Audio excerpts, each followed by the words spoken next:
Welcome to part 2 of the lesson 4.3 tutorial video on rational exponents. In this part of the video, we'll be looking at example 2, which is simplifying expressions with rational exponents and converting them to a positive exponent in the answer, and then applying the exponent laws to solve a word problem. In example 2, we're going to be simplifying powers with rational exponents. So in these questions, we're given a power and it's raised to another power.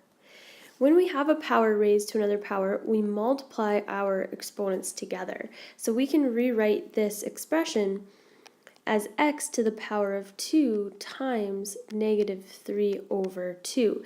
Now I know the negative was in front of the fraction, but that just means that either the top or the bottom of the fraction is negative, so I like to put it on the top.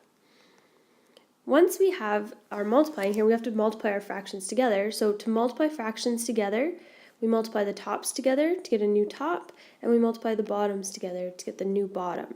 So we are left with x to the power of 2 times negative 3, gives you negative 6 on the top, and 1 times 2 is just 2 on the bottom. Now we can simplify this fraction in the exponent. Negative 6 over 2 simplifies to just negative 3, because negative 6 divided by 2 is negative 3. Now we want to leave our answer as a single positive exponent. So recall that we have that exponent law where you have a power with a negative exponent can be rewritten as 1 over the power with the positive exponent. If there's any powers on the top that had positive exponents, we'd leave them on the top. But this one is just x to the power of negative 3. So we put 1 on the top and we bring x to the power of 3 to the bottom, and then that's our final answer as a positive exponent.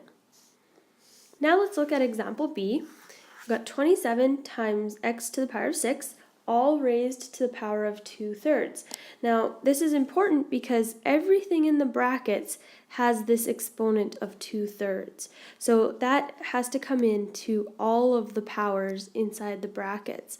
Well, 27 just has a power of 1. So power to a power, we're going to multiply our exponents together, and we get 27 to the power of 2/3 times 1, which is just 2/3, and x to the 6 times 2/3 as well, times 2/3. There we go, 2/3. So now we have to do some simplifying here. 27 to the power of 2/3 can actually be calculated. When you calculate that, you could type 27 and then your exponent button and then put bracket 2 divided by 3 bracket, and that will give you an answer of 9. Then we have to multiply our fractions together on the exponent of x, so 6 over 1 times 2 over 3 gives you x to the power of 6 times 2, which is 12 on the top, and 1 times 3, which gives you 3 on the bottom. This exponent can be simplified, so we get 9x to the power of 12 divided by 3, which is just 4. And then that is our final answer because everything has a positive exponent in it. In example C, we have two powers being multiplied together inside these square brackets, and then everything inside the square brackets is raised to the power of negative 9. There's a couple ways you can do this. You can bring the power of negative 9 into all of the exponents in the brackets and then simplify inside the brackets, but I like to work my way from inside to the outside. So the first thing I'm going to do is simplify this multiplication of powers on the inside, and when you have two powers with the same base being multiplied together, we need to add their exponents together. So I'm going to have m to the power of 4 over 3 plus 1 over 3, and that's all still to the power of negative 9. Now this works out nicely because to add fractions we need a common denominator, which we already have. So our power inside the brackets is going to be m to the power of 4 plus 1, which is 5, and then still over 3. That's all to the power of negative 9. Now you'll notice that I didn't put square brackets this time. It really doesn't matter now. The square brackets are just to distinguish from the round brackets. That's all. Now we can multiply our exponents together. Power to a power, we multiply. So we're going to have m to the power of 5 over 3 times negative 9. And that's like negative 9 over 1. So when we multiply our fractions together, we have m to the power of negative 9 times 5, which is negative 45. And it's over 3 times 1, which is 3. This can be simplified a little further, so I'm just going to go down to the next line. Negative 45 divided by 3 is actually negative 15. And then we want to leave it as a positive exponent, so we leave a 1 on the top, and we write m to the power of positive 15 on the bottom. And then that's our answer with a positive exponent, 1 over m to the power of 15.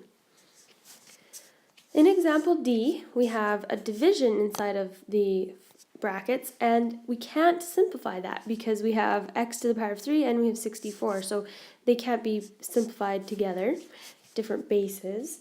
So now what I'm going to do is go right ahead and take the power of negative 2 over 3 and bring it into all of the powers inside the brackets.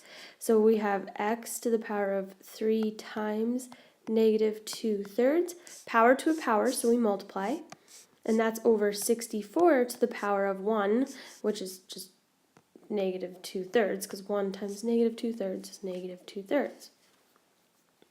Then we can simplify on the top, so we get x to the power of, that's like saying 3 over 1, so we have 3 times negative 2 is negative 6, over 1 times 3, which is 3.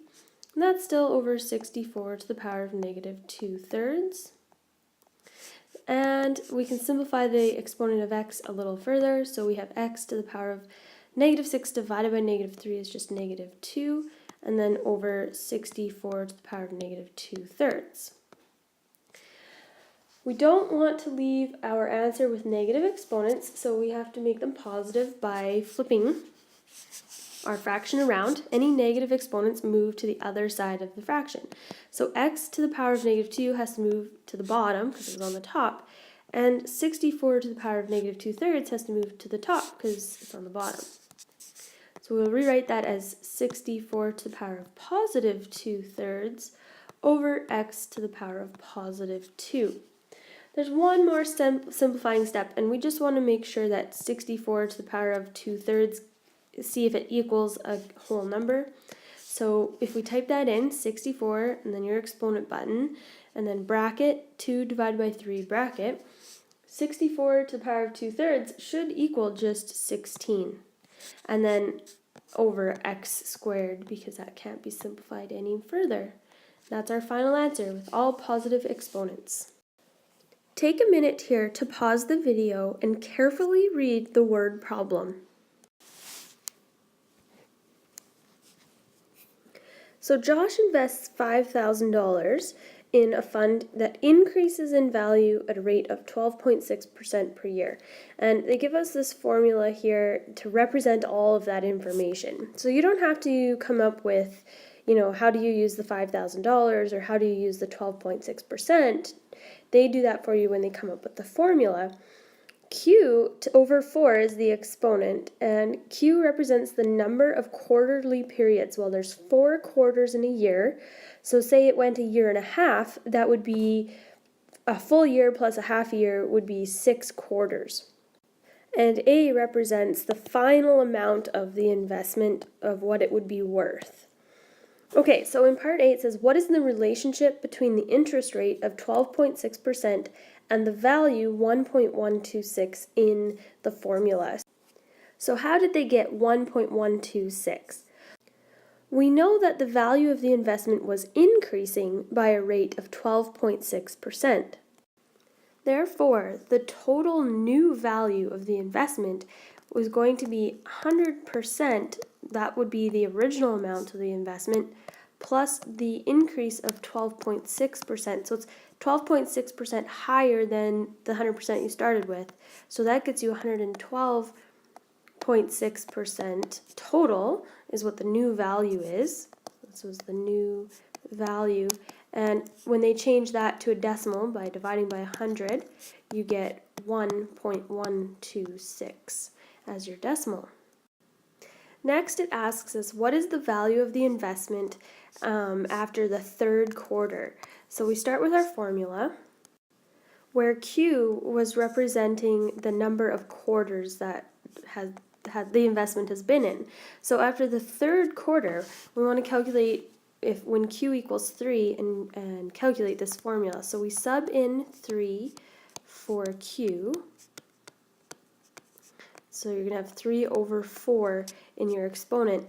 Now to calculate this, you have to make sure you do the correct order of operations. So you have to calculate the exponent first, then come back and multiply by 5,000.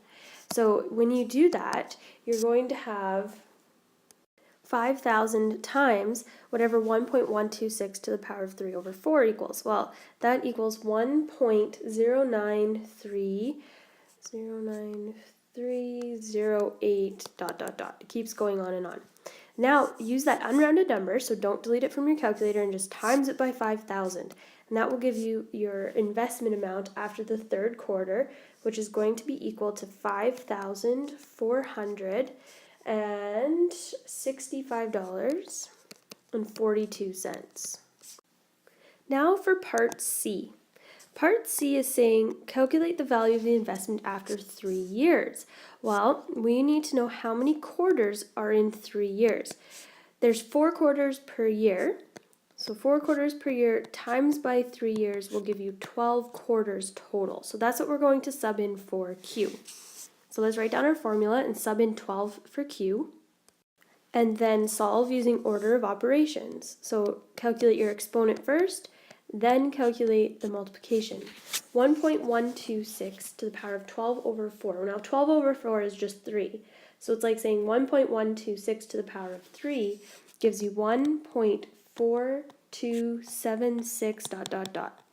Take that unrounded number, multiply it by 5,000, and you get your investment amount of $7,138.14. So that's how much money the investment would be worth after 3 years or 12 quarters. All right, so that's the end of the lesson 4.3 tutorial videos. So now you should be able to go and try the practice questions.